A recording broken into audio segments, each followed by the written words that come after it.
Hello everyone, we're presenting Ixshield, a parametric microinsurance platform for quick commerce delivery workers. Our core idea is simple: no claims, no paperwork. The delivery person is not going to have a button for claiming, it's going to be an automatic payout in just 15 minutes, and there is zero documents that are needed, and it is completely parametric based trigger. And the gap that we have shoven ourselves into is that the disruptions are very short, sharp, and geographically contained. And the income drops to zero instantly for the worker, where the entire family depends on a one person income. So we took this as a problem statement. And the traditional insurance, it definitely fails because it requires a lot of documentation. Gig workers can't produce that, and it takes days and weeks to settle that. And it can't verify loss at such scale because the loss over here is just a daily income that is going to lose. And this small scale, no insurance claim covers this. No insurance policy covers this.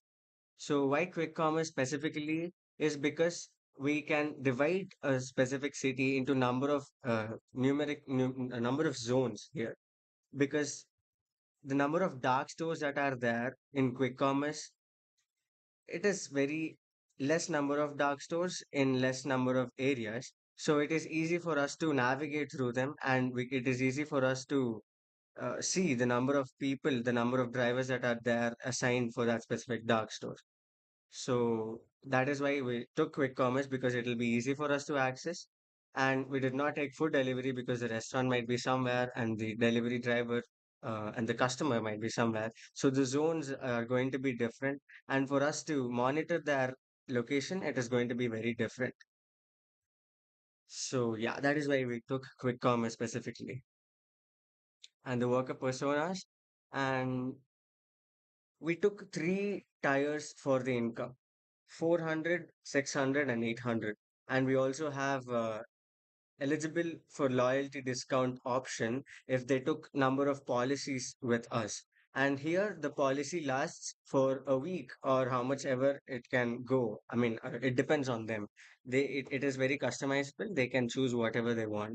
But if they choose like a longer amount, they are eligible for loyalty discount. So the premium that they're going to pay is going to differ along with that. And also there is a 48-hour look back exclusive action, which is because people might take this as a loophole and they can start weather trading. Like they can guess what is going to happen tomorrow, and they might take insurance just a day before. So to prevent that, the action that we took is that 48-hour look back exclusion. So yeah, it depends on our formula is basically, I'll show you later. So this is how our gig shield works. The onboarding first, and then the policy purchase, which is going to last for a week, at least a week. But it is customizable. They can change whenever they want. And the disruption detection, the payout is going to happen in just 15 minutes after the day ends. We're going to process what is happening on that day, and we're going to give them the pay. And the payout calculation is done using a specific formula that I'm going to show you. And then there is a ZDI, which is a disruptive index.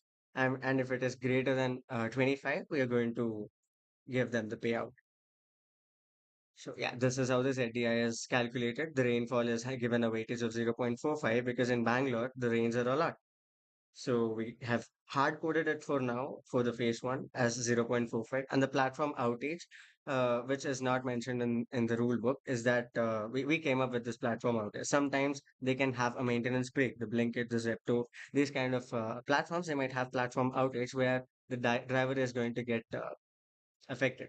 So that has a lot of weightage, which is after the rainfall. And then the traffic in Bangalore is also a lot.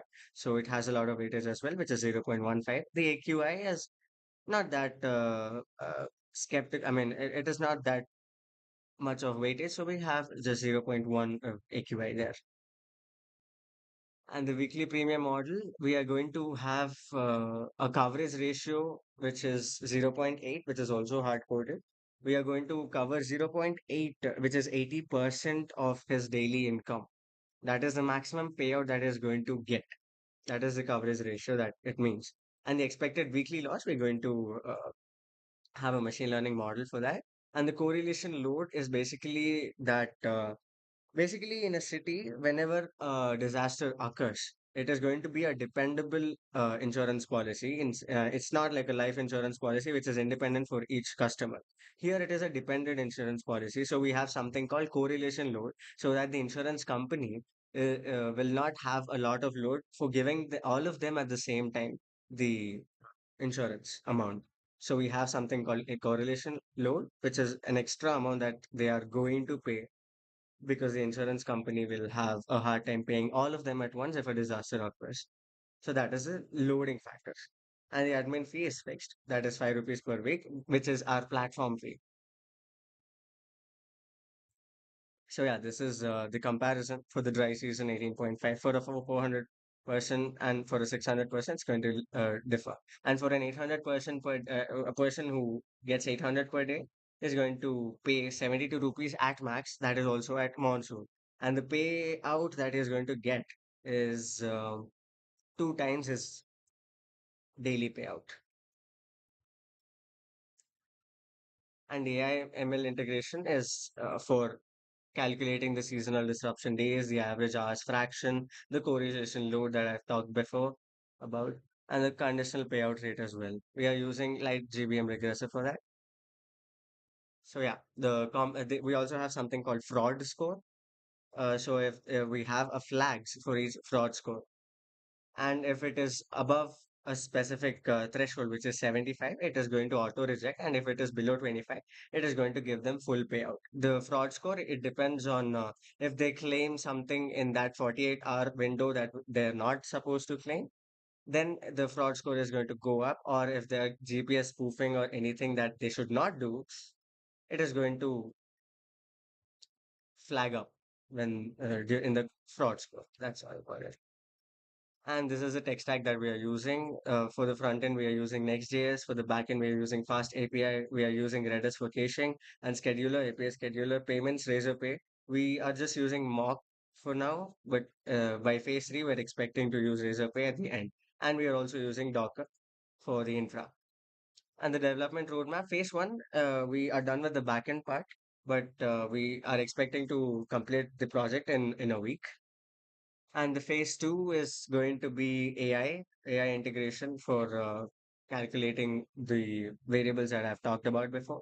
And the phase three, we're just going to fine tune the model and fine tune the app that is there. Thank you.